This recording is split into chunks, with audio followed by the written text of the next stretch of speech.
তো আমার পিছনে যেটা দেখা যাচ্ছে ব্রিজ, এটা হলো যোগীঘাট ব্রিজ। বাবা রামদেব এটাকে ইনগ্রেশন করেছিলেন, আর উনি যেহেতু যোগী তার জন্য ব্রিজটার নাম হয়েছে যোগীঘাট। আর নিচে বইছে হলো রিয়াং নদী, আওয়াজ পাওয়া যাচ্ছে। তো দেখি গিয়ে, এখানে খুব সুন্দর একটা ঝর্ণা আছে, বাট এখন নাকি জল নেই ঝর্ণাতে।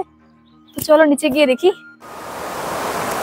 আগে নাকি ওই ব্রিজটা দিয়ে মানুষ আসা যাওয়া করতো, এই যোগীঘাট ব্রিজটা হওয়ার আগে ওই কাঠের ব্রিজটা দিয়ে আসা যাওয়া করতো। বাপরে কি ডেঞ্জারাস!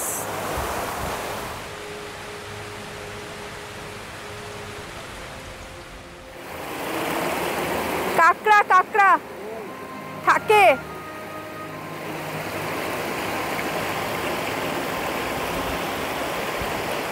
ব্ল্যাক কালারের কাকড়া থাকে এখানে। কেন আমি আসুন না? না না কি ওই যায় না, পরবা ভিজবো জামা কাপড়। এটা কি স্টাইল! কি অবস্থা রে! সব ভালো লাগে, বাট এই সাইট সিইং এর জায়গাগুলোকে এইসব চিপসের প্যাকেট, তারপরে বিয়ারের বটল, এগুলো দিয়ে নোংরা করার যে কি মানে, এটাই আমি বুঝতে পারি না। সুন্দর জায়গাগুলি সব বরবাদ করে দেয় নোংরা দিয়ে। ও বাবি দাদা, আচ্ছা আচ্ছা মাম্মা, বাবি।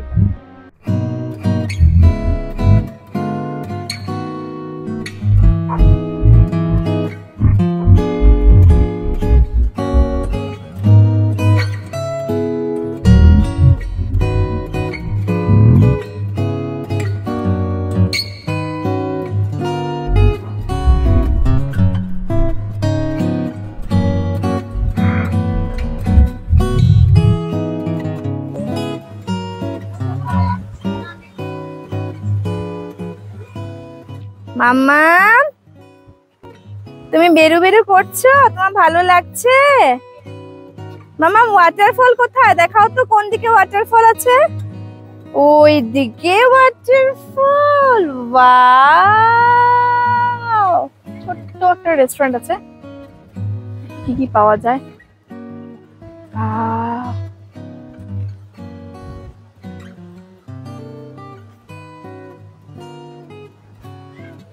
कोई है क्या भैया?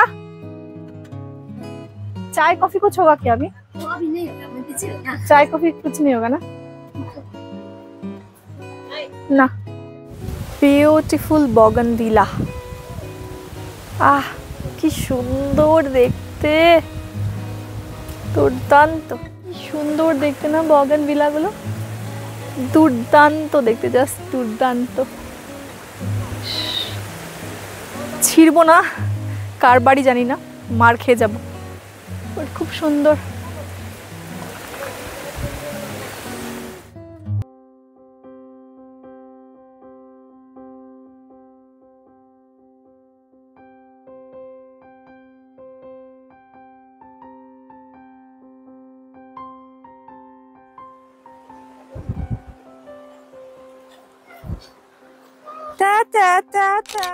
তো চলে এসেছি রবীন্দ্র ভবন, মংপু।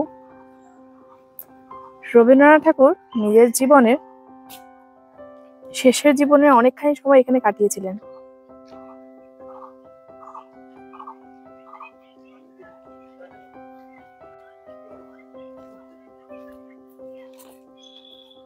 ওই যে ওইটা, ওইখানে উনি আসতেন, দেখো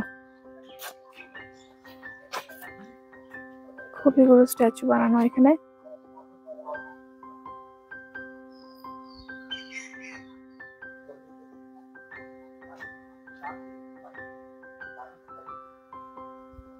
মিউজিয়ামটা, উপরে কতগুলো ট্রি হাউস বানানো, কি সুন্দর সুন্দর। এখানে ঢোকার জন্য পার পার্সন টিকিটের মূল্য ছিল মাত্র 25 টাকা করে। এই বাংলোটির পেছন দিকেই আছে বিশাল বড় সিনকোনা গাছের জঙ্গল। সিনকোনা গাছ, যেটার থেকেই কুইনাইন মেডিসিনটি তৈরি করা হয়েছিল। কুইনাইন বিশেষজ্ঞ ডক্টর মনমোহন সেনকে এই বাংলোটি ওই কালীনই দেওয়া হয়েছিল থাকার জন্য, সরকারি কোয়ার্টার হিসেবে। গানের প্রতি আমার প্রেম আনার পিছনে কবিগুরুর অনেক হাত। কারণ কেউ যদি বলে আমার প্রিয় গান বা প্রিয় সঙ্গীত কি, সব সময় এক কথাই বলবো, রবীন্দ্রসঙ্গীত। গান গাও, তুমি পারো রবীন্দ্রসঙ্গীত গান করতে মাম্মা? বাহ বাবা, দেখো না কি হ্যাপি, দেখো না সোনা মা। উলি বাবা, উলি বাবা।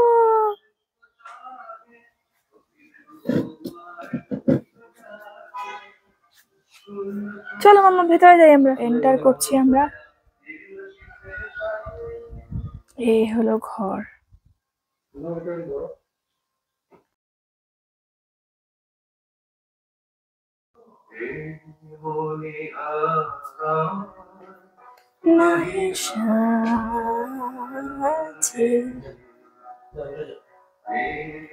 এই যে চেয়ারটা দেখা যাচ্ছে, এখানে নাকি উনি বসতেন। এটা ওনার ডিজাইন করা চেয়ার। এখানে বসে উনি কবিতা লিখতেন, গান লিখতেন। উনি নিজে ডিজাইন করেছিলেন এই চেয়ারটা। ওখানে ওনার ইউজ করা অনেক পুরনো ওষুধের বোতল রাখা আছে। যেসব ওষুধ উনি খেতেন ওই বোতলগুলোকে ওখানে স্টোর করে রাখা আছে।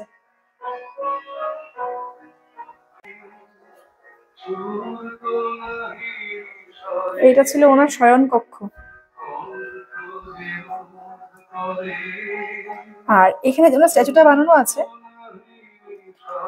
ওই স্ট্যাচুটা একটু মানে দেখা যাচ্ছে মনে হয় একটু ঝুঁকা এখানে রবীন্দ্রনাথ ঠাকুর। কারণ শেষ বয়সে উনি একটু ঝুঁকে ঝুঁকে হাঁটতেন। তো এ হলো ওনার শয়ন কক্ষ ছিল। এখনো কি সুন্দর। আমার নাচো নাচো।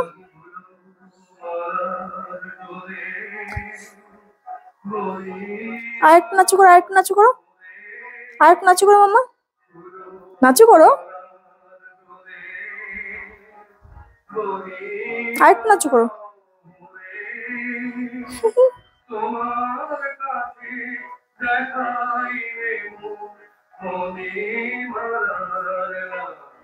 কবিগুরু মংপুর এই বাড়িটিতে এসেছিলেন ওনার খুবই স্নেহধন্য মৈত্রী দেবীর ডাকে। মৈত্রী দেবী কে ছিলেন?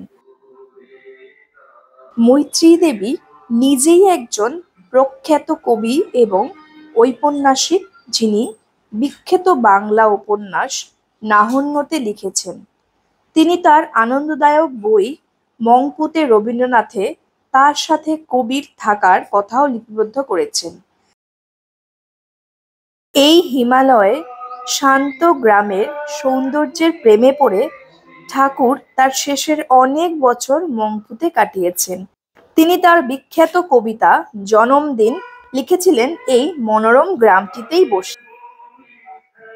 যদিও মংপু মাইটি কাঞ্চনজঙ্ঘা দৃশ্য দেখায় না, তবে এর নিজস্ব একটি অদ্ভুত আকর্ষণ এবং আবেদন রয়েছে যা কবিগুরুকে আকৃষ্ট করেছিল, যিনি প্রথম 25 এপ্রিল 1938 সালে এখানে এসেছিলেন। এই স্থানটির সৌন্দর্য দেখে তিনি প্রেমে পড়ে যান এবং পরপর তিনি আরো 3-4 বছর এই মংপুতে এসেছিলেন।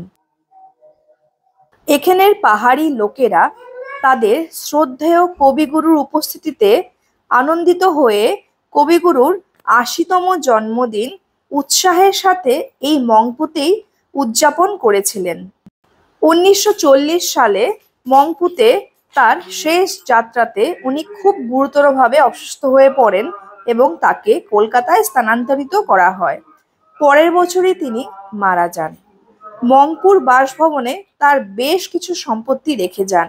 পরবর্তীকালে সরকার বাংলোটিকে জাদুঘরে রূপান্তরিত করে রবীন্দ্র ভবন নামকরণ করা হয়। জাদুঘরটি ঠাকুরের মূল শিল্পকর্ম, তার লেখা নথি, পুরনো ফটোগ্রাফের মতো বেশ কিছু অমূল্য স্মৃতিকথা প্রদর্শন করে। মজার বিষয় হলো জাদুঘরের আসবাবপত্রও রয়েছে যা ঠাকুর ডিজাইন করেছিলেন, যেমন ওই চেয়ারটি আর ওনার কিছু ব্যবহার করা ওষুধের কৌটো, সব এখানে রয়ে গেছিল।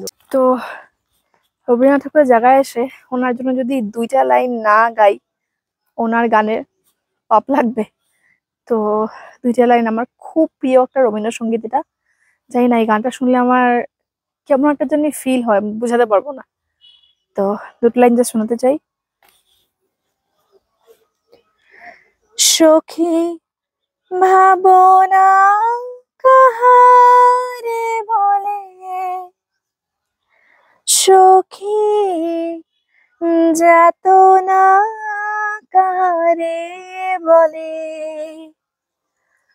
তোমরা যে বলো দিবস রজনী, ভালোবাসা ভালোবাসা, সখী ভালোবাসা কারে কয়, সে কি কেবলি যাতনাময়, সে কি কেবলি চোখের জল, সে কি কেবলি দুঃখের শ্বাস,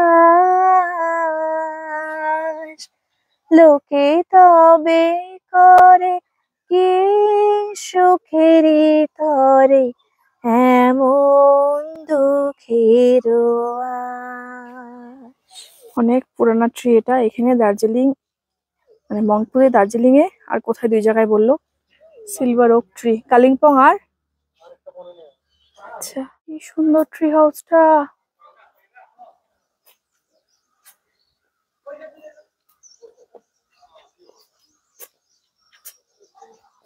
কি সুন্দর করে ট্রি হাউসটা বানানো হয়েছে না, কত উঁচা, কত পুরনো গাছ, কি ভালো লাগছে ট্রি হাউসটা। ওয়াও, দারুণ।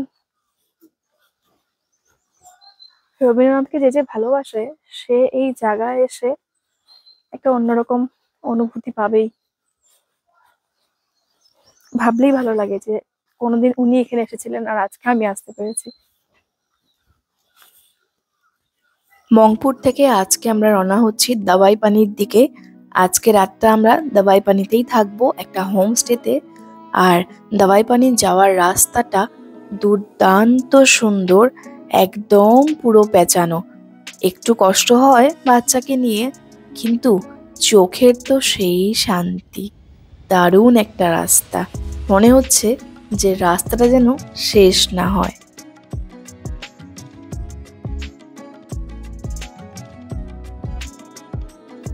বাস পৌঁছে গেলাম আমাদের হোমস্টের সামনে। আজকের ভিডিওটা নিশ্চয়ই তোমাদের অনেক ভালো লেগেছে। আজকের ভিডিওটি ভালো লাগলে ভিডিওটিকে লাইক করে দিও এন্ড চ্যানেলটিকে সাবস্ক্রাইব করে দিও। আর স্পেশালি কবিগুরুর ফ্যান্সদের জন্য আজকে এই ভিডিওটা। যারা যারা কবিগুরুকে আমার মতো ভালোবাসেন তাদের কাছে ভিডিওটা নিশ্চয়ই স্পেশাল হবে। এটা হলো আমাদের হোমস্টের ব্যালকনি থেকে সন্ধেবেলার ভিউ। দারুণ, তাই না? তো চলো আজকের জন্য বাই বাই।